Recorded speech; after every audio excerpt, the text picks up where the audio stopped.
আজকে আমি কেক বানাবো। আমি একটা বাটি নিয়েছি, বাটিতে আমি সব উপকরণগুলো মাপ করে দিয়ে দেবো। আমি এক বাটি প্রথমে চিনি দিয়ে দেবো। এবার আমি এই বাটি মেপে এক বাটি দুধ দিয়ে দেবো। এক বাটি দুধ দিয়ে দেবো। চিনিটা ভালো করে গুলিয়ে নেব। চিনিটা একটু গুলিয়ে নিয়েছি। ওই বাটি মাপ করে আমি সুজি দিয়ে দেবো। এক বাটি একটু কম আছে।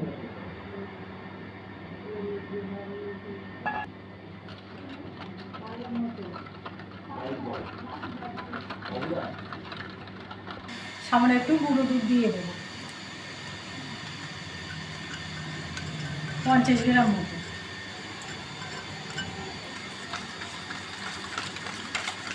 আমি কেকটা করবো নিরামিষ কেক।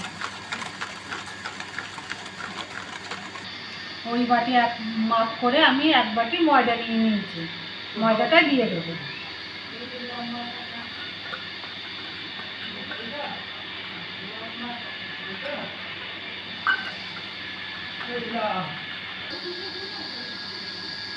আমি একটু সামান্য একটু লবণ দিয়ে দেবো।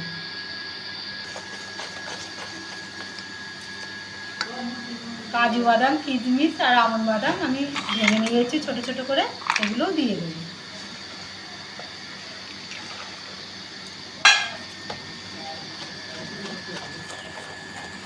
এটা আমার মেশানো হয়ে গেছে, আমি 10 মিনিট ঢাকা দিয়ে রাখবো।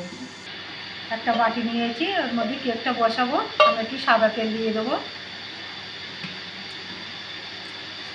আর একটা সাদা পেপার নিয়েছি, কাগজ, মানে আমার কাছে তো বাটার পেপার নেই, ওই জন্য আমি এটা নিয়েছি।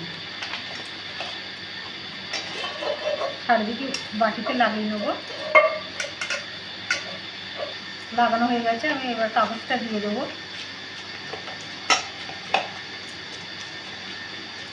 ওর ওপরে একটু সাদা তেল দিয়ে দেবো।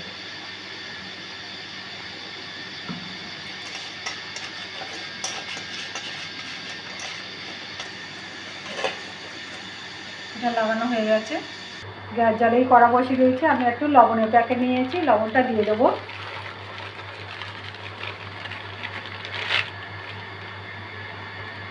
এটা আমি ঢাকা দিয়ে রাখবো, লবণটা গরম হয়ে যাবে। 10 মিনিট আমার হয়ে গেছে, অনেকটা বসে গেছে। সামান্য একটু খাবার সোডা দিয়ে দেবো, বেকিং পাউডার দিয়ে দেবো, সামান্য একটু দুধ দিয়ে দেবো, ভ্যানিলা এসেন্স দিয়ে দেবো।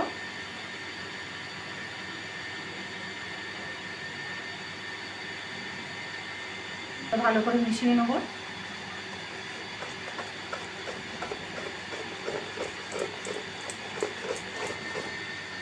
মেশানো হয়ে গেছে, আমি ওটা ঢেলে দেবো।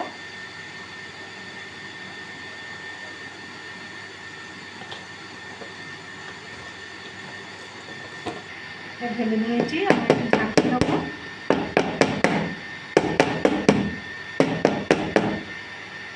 এটা তুলে নেবো, একটা স্ট্যান্ড বসিয়ে দেবো। 10 মিনিট আগে ঢাকা দিয়ে রাখবো।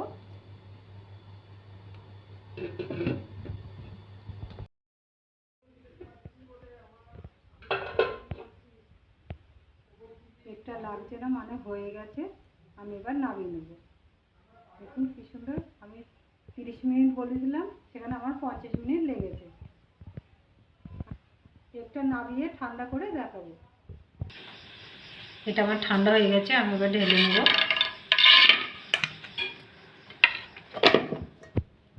সঙ্গে সঙ্গেই পড়ে গেছে কেকটা।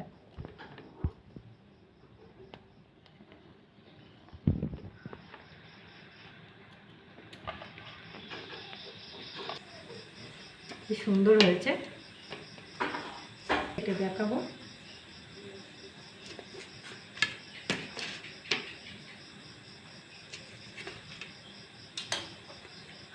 দেখুন কি সুন্দর হয়েছে। এরকম করে বাড়িতে করে খাবেন। খেয়ে ভালো লাগলে আমার চ্যানেলটাকে লাইক করবেন, শেয়ার করবেন, কমেন্ট করবেন, সাবস্ক্রাইব করবেন। ধন্যবাদ।